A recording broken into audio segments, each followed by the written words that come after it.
Hey everybody, welcome to day 168. Body weight is down to 227.6 pounds. So we had sprints and jumps today.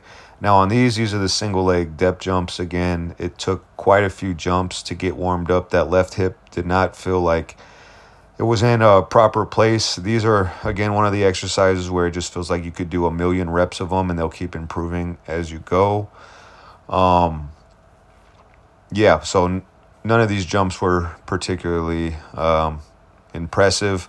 Again, we are trying to jump and land off the same leg, focusing on quickness off the ground and stiffness that we're creating. We don't want any more knee and hip bend from the position we hit the ground. We're trying to stay stiff there, but hit the ground hard and then cycle the leg and land as high as we can. But our focus is on quickness off the ground. And then sled sprints, we are down to 15 pounds in the sled.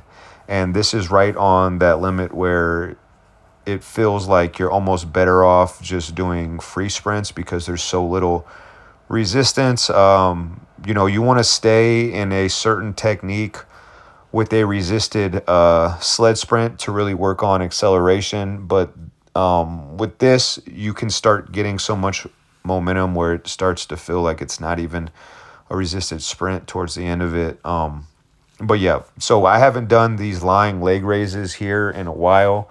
This is 35 pounds. I knew because I hadn't done them in a while, I was going to be deconditioned to them, obviously. So I tried to pick a record that I thought was the softest one so I could beat it. So my previous best was 15. They were definitely hard. I started out like too far away, and then somehow I kept sliding down. And then when I went for the 16th, my butt slid all the way down off the end. I tried to hurry up, reset it, and okay, do a couple more and you'll feel good about it. And then my abs started cramping instantly. I was cramping really bad. Didn't want to tie a record, so we went up to the heaviest that we've done, which is 55 pounds for a double.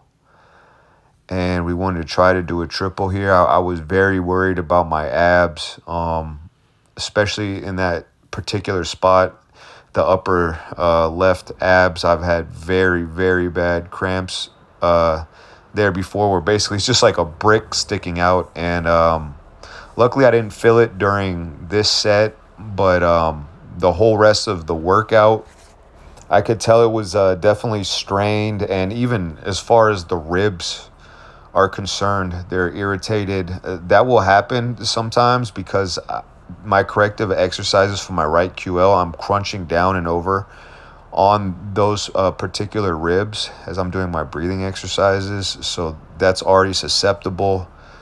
But here's with the single leg iso bridge. That was with 135 pounds. Previous best was 71. And I got 74. You see the left side there? With the left side, I actually managed to get 81, which is always my weaker side, and especially that left hamstring being so sore. The right side I only managed to get 74. First time that's ever happened. I was definitely not happy. I couldn't match the 81, but we'll just write it down as 74 and keep it moving. Now, here we have the Pendulum Sissy squats. You haven't seen me do these in a while. Some of the newer subscribers, you probably haven't seen these. I got this idea from Doug Brignoli. Rest in peace to him. Basically, we're lightening up the load at the bottom. Yes, it's not a true sissy squat anymore because the way the weight is pulling you in, you can't, and the belt is around my hips. I can't lean back or I would fall. But it's 100% quads, especially with the band pulling from the front. Again, the reason the band is there is to keep constant tension. Okay, previous best there, that was 85 pounds, and the green band was 17, and I pushed that to 20. So now we're on to the isometric pulls. I believe I do 16 of them. You'll see I'm able to lift the dumbbell off today. I didn't get so much stronger. Just the way that I had the plates situated, the chains wouldn't hold them down as well today, so that's why I was able to move them, but I definitely did feel strong. Now we do our one arm chin up eccentric. I'm sure this is the best that I've done on these. Of course, I have my legs creating friction on the side. It's mainly to stop the rotation. I am made sure to put very little friction, and even making sure just to have one leg touching on a lot of these. I was very happy with them. It feels, in this super bent position, it feels weak. Around 90 and a little bit below it feels pretty strong. And then again, at the very bottom, it feels weak again. But I was happy with that. And then we give some attempts at the one arm chin up or pull up. It twists me around so much where I feel like I want to be in like a pull up position, even though I'm trying to do it from a start from a neutral position. Definitely the highest that I've gotten on these. Before, I remember trying them and I couldn't even like comfortably hold a hang. And that was at a much lighter body weight. So at 227 pounds, to be able to crank on it even just a little bit, especially with how I injured my right shoulder, super happy about that. With elbow tendonitis, and there was a ton of work in my biceps, I was definitely careful. What we say today, young Vlad, do repetition method. We do repetition. So this is 158 pounds here.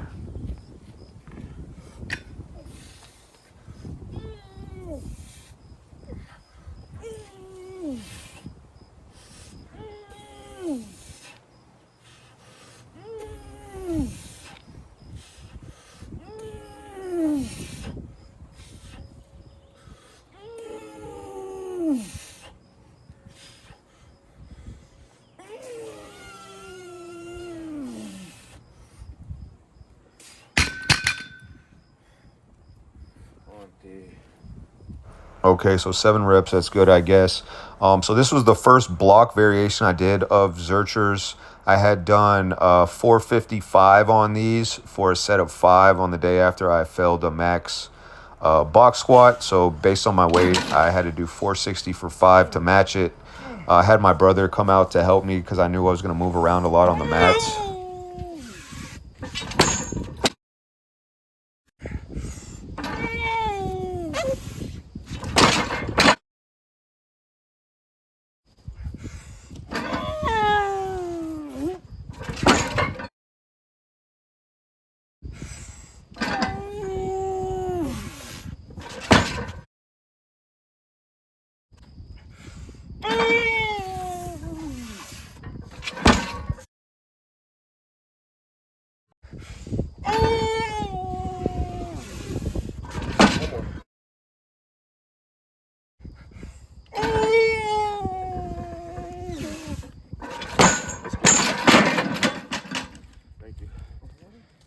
So thank you to my brother. Everyone around me helps tremendously to let me be able to train the way that I am. So I'm very appreciative of that. 7 reps there.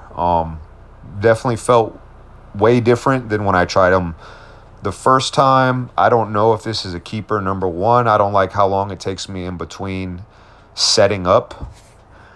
And basically I'm building endurance of the lockout. The bottom doesn't, even with that little amount of accommodating resistance, up onto a 5 mat, there's even less pull at the bottom from that band. And then obviously you see the band kicks off 3/4 of the way up. This might only take 45, maybe 50 pounds off.